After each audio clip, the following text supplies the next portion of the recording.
so it's no secret that Pearlwood gear is bad. What a hot take. But by the time that it's obtained in hard mode, it's only competitive against mid pre-hard mode weapons. The Pearlwood bow, for example, is as powerful as the demon bow, which is as good as gone post Queen Bee. The Pearlwood sword is another short-ranged, true melee, auto-swing weapon. We truly needed broadsword number 71 in the game. Now let's not even get started on the Pearlwood armor. 8 defense without any meaningful set bonus, easily replaceable, potentially within an hour of gameplay. Now virtues and vices alike, I came out with an 8-part short-form series to beat pre-hard mode with this gear, as an experiment to see the rare scenario where this equipment is usable. Aside from the series introduction, since this is the introduction, here's a compilation of our journey.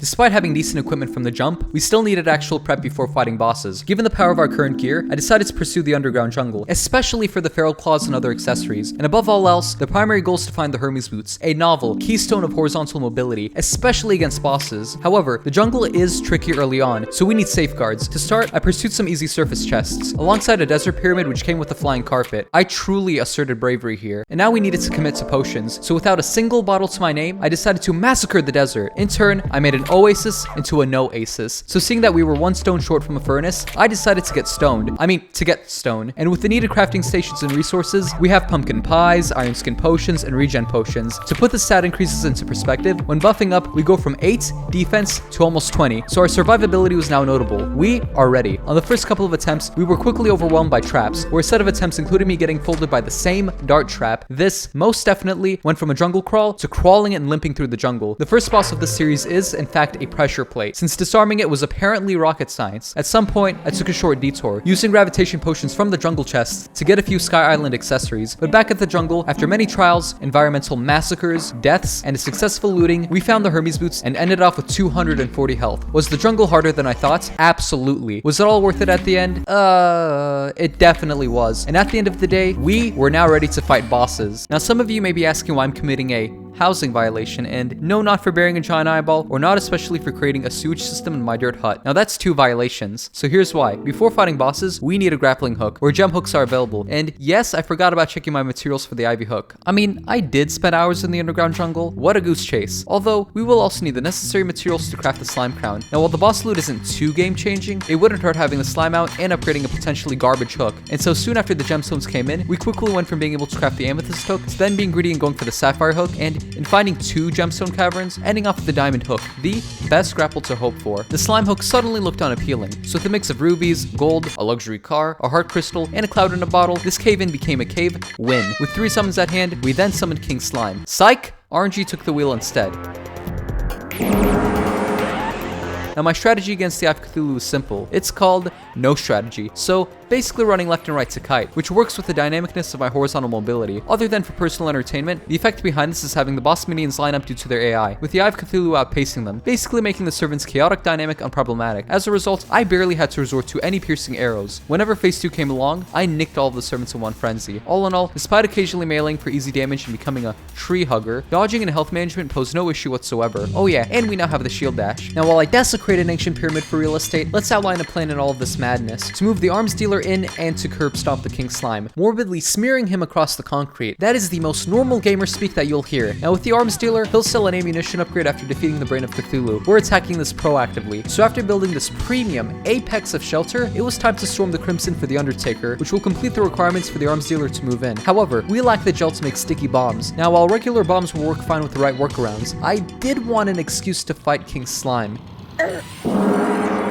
With all 76 tons of King Slime quaking about, the plan here is mind-numbingly similar to the Eye of Cthulhu, isolating the boss from the minions by just shuffling left and right, doing the slide, and ultimately starting a TikTok trend. Gritty, gritty, gritty. Albeit, I did find myself using piercing arrows much more often. We really needed to massacre for that gel. And now, the boss isn't too remarkable to warrant a long explanation, so unremarkable that I blitzed through it twice and got the slimy saddle, and accidentally sold it.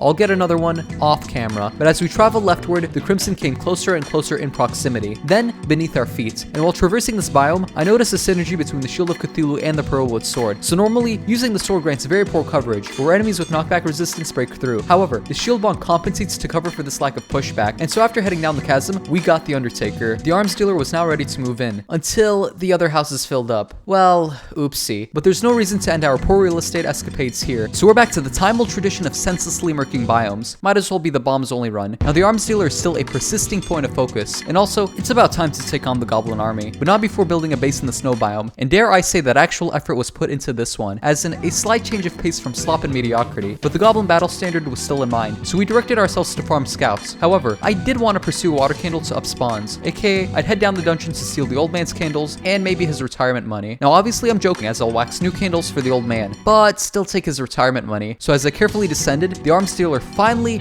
moved in, but after getting a candle, what we needed now was tattered cloth, which took over an hour because of the infrequent spawn rates of Goblin scouts. Overall, I never wanted to see an ocean biome ever again. Take me somewhere dry, take me to the Siberian desert. So after all was said and done, the base felt more like home, yet just shy of Dirtopia, so not really a home. And in a moment's notice, the Goblin nation attacked. Now much can be said about this invasion. Clearly, I hadn't done one of these in a really long time. Just read all of the gravestones. In specific, weaving around the swarms became difficult when archers got into the base, aligned themselves on a vantage point, then desynchronized my weave into a crowd of enemies. With faking homelessness being the only option, the Siberian desert wish became a reality, allowing the last quarter of the Goblin army to go down without trouble. You call it humor, but I call it strategy. But no matter, we still have quite a laundry list to do. Now I took it upon myself to construct a elevator. The underworld had a secret weapon against the brain of Cthulhu, our next target. But on the way there, the Goblin Tinkerer lurked amongst the mushrooms. Who would have guessed that he'd spent all of our reforged money on black market mushrooms? Case closed, that explains a lot. So we then tinkered and reforged, and went for offensive reforges instead of defensive. Now at first, I did want to reforge to warding. However, to stay true to the vices of the run, I wanted to avoid diluting the armor's lack of defense, and in the spirit of offense, the shark tooth necklaces are also on our radar, so we will need to bide our time until the blood moons come along, hence the elevator. And after 1, 2, hold on, I'm sorry, 3 blood moons? The first necklace finally dropped. Relogic, please. But then luckily, we got the second one on that same 3rd blood moon. I'm calm now, I'm calm. What a foul joke! And unfortunately for our foe, the brain of Cthulhu couldn't bide its time any longer, so after building a shoebox in its home, we broke 2 hearts. Sorry ladies. And the battle between titans took place. If you consider a unicorn and a sentient bodily organ to be enviable gladiators, now this is where the elevator paid off. With the Pearlwood bow, our ammunition of choice became Hellfire arrows. Now granted, while these normally require Hellstone to make, they are also available from pots. And as far as the brain of Cthulhu is concerned, the knockback and splash damage will clear the minions. And without much thought into the first phase, the second phase got comparatively janky. However, as the fight dragged on, the brain of Cthulhu lost its own endurance test. Homeboy didn't think twice. Brain joke. And now we are equally as unbreakable as lethal. Thanks to the brain of confusion and the newfound renewability of unholy arrows, we are now in arm's reach, or should I say, arms dealer's reach towards materializing our goals. And believe it or not, instead of blowing anything up, we're frantically spewing liquids, much like how the queen bee spews bees, and yep, she's next. I really took too long to think of that transition. Now from the beginning of the series, I gave myself the ability to spread the hollow, not just the actual gear. Now granted, the benefits of this are best described as cosmetic. Other than the trees, the enemies and materials are still gate-kept in hard mode. However, fishing still yields the respective potions, and most of these except for Life Force aren't too game-changing. So I do want to establish a rule here. Since Life Force potions are available in shadow chests, this sets them to be a pre-wall of flesh item, so I will not use any until we get to that point. Now after ending off on a prior note with 2 shark tooth necklaces, the queen bee was on our radar. We needed to get a honeycomb to upgrade one of them, and without a moment to lose, the queen bee responded to my call, and that's a lot of shots to miss at once. And despite the fight playing out, it soon became out of play, aka skill issue. So I decided to be more in the moment, to lock in if you will. Now the shots aren't landing particularly more often, but the dodging issue is no longer concerning. And once again, my ammo of choice falls on the now abundant Hellfire arrows. The Deathbringer pickaxe made them replenishable, and the velocity of these arrows is, by far, an incredible asset against the queen bee. She moves like the magic school bus without brakes, and against her bees, the Hellfire arrows deal splash damage, so kapow kablamo, and the queen had fallen. But the honeycomb hadn't dropped yet, so we engaged in a share of refights and the accessory eventually came up, so the stinger necklace was crafted. We now needed to trust the strength of our equipment to finish the job, and we are in hell. Yippee! Now the Wall of Flesh is the last gatekeeper before overcoming the challenge, and throughout the last few bosses, the Hell Bridge had slowly been built to completion. However, this wasn't going to be a first try victory, so instead of going attempt by attempt, we'll follow each strategy using snippets of different attempts as references. So the core problem surrounds running out of bridge. The Pearlwood bow is comparable to the Demon bow, which is greatly outclassed by this point, so here's where the discovery comes in.